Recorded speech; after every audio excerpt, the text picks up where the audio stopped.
el tema educativo. Vemos que hoy se evalúan a los maestros, vemos también pruebas importantes en el aprovechamiento de los alumnos para un diagnóstico y vemos también el tema tan polémico de las plazas, que a muchos les levanta ámpula, pero que finalmente le está dando transparencia al esquema de la docencia mexicana.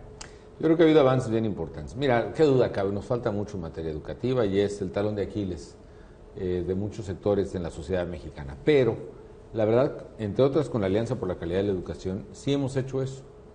Vaya, el que los maestros, las plazas de maestros concretamente, en lugar de que se asignen discrecional y arbitrariamente por el gobernante o por el sindicato, por el ASEP o por el gobernador, por quien sea, o por los líderes sindicales, que se concursen, que vayan los egresados de las normales o los maestros y hagan un examen y el que tenga mejor calificación es el que se le da la plaza, es un salto enorme.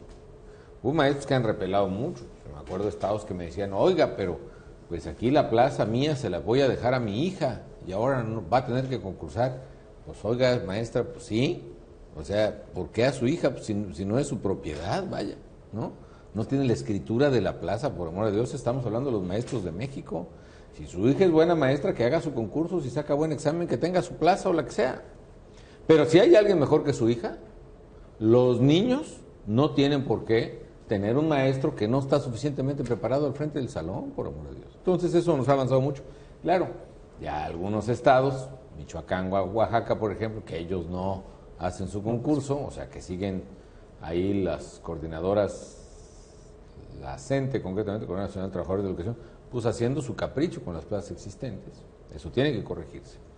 Y también los exámenes, primero el examen de la prueba enlace. Es bien importante porque ya los maestros y los alumnos saben que viene la prueba y le estudian. Y saben más o menos cuáles son los temarios, entonces sí, les dicen a los alumnos, te van a preguntar. Y eso nos ha hecho que los muchachos avancen. Está por darse a conocer el resultado de la prueba enlace, por ejemplo. No tienes idea, Paul, lo que hemos avanzado en matemáticas. Muchísimo. Esto va a ser una agradable sorpresa.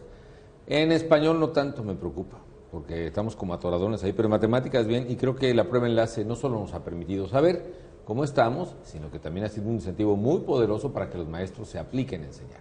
Yo quisiera escuchar las palabras del presidente de México, el llamado a la civilidad de todas las y los mexicanos en esta transición política. Partidos han expresado diversas opiniones, grupos han dicho lo que piensan al respecto, pero creo que valga, más allá de los colores, México tiene que seguir creciendo y México tiene que seguir consolidando esta parte de la democracia. ¿Cuál es el mensaje que nos regala? Es bien importante cuidar la vida institucional del país y seguirla enriqueciendo. Y por una parte, sí, creo que todos debemos respetar a las autoridades y la ley.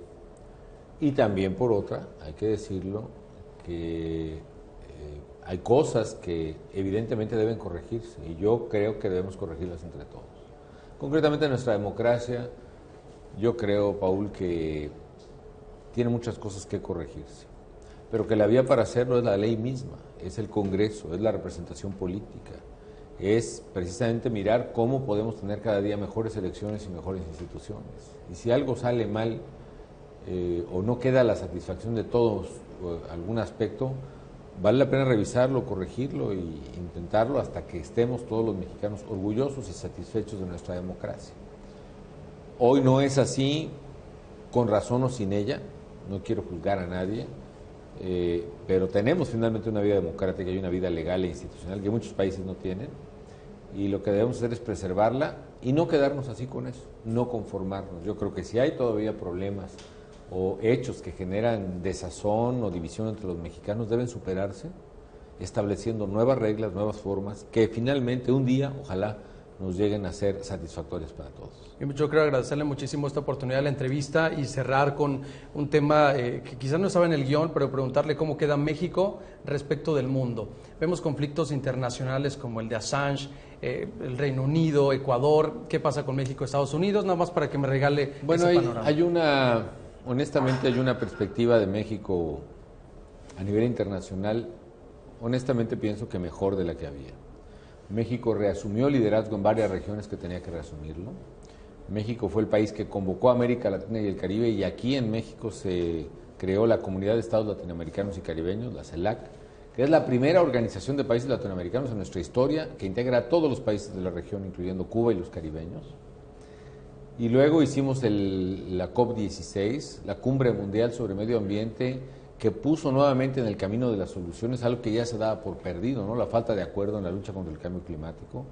Y ahora México es presidente del G20, el grupo de países más importantes del mundo. El G20 que es, que yo decía alrededor del G20 que nos reunimos en Los Cabos, ¿no? Sí, que era como los chistes que nos contábamos de niños, ¿no? Estaba el presidente de Estados Unidos, y estaba el presidente de Rusia, y el de China, y el de Francia, y el de España, y el de... Todos, estaban todos. La verdad fue una reunión bien importante, y convocada por México. Y se reconoció el liderazgo de México, fue una reunión muy productiva, y hoy México, en muchas naciones del mundo, es extraordinariamente respetado. No solo querido, porque los mexicanos nos quieren, y eso es padre, pero hoy México se sabe que es un país con un enorme valor, con mucho futuro. Su economía está siendo ejemplo para naciones que están quebradas en este momento, y qué bueno que sea así.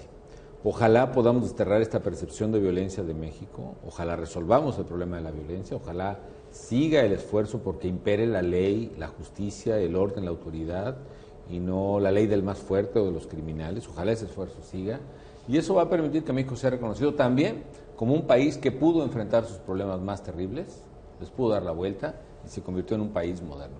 Que en ese sentido, Paul, fue el esfuerzo de mi gobierno, un esfuerzo de transformación del país que rindiera frutos a las próximas generaciones. Bien, pues yo quiero agradecerle de manera muy formal, muchísimas gracias, todo el éxito, y desde luego que al trascender esta presidencia de México, estos 6 años, finalmente el trabajo tiene que continuar desde alguna trinchera, ¿no? Te agradezco muchísimo. Muchas gracias.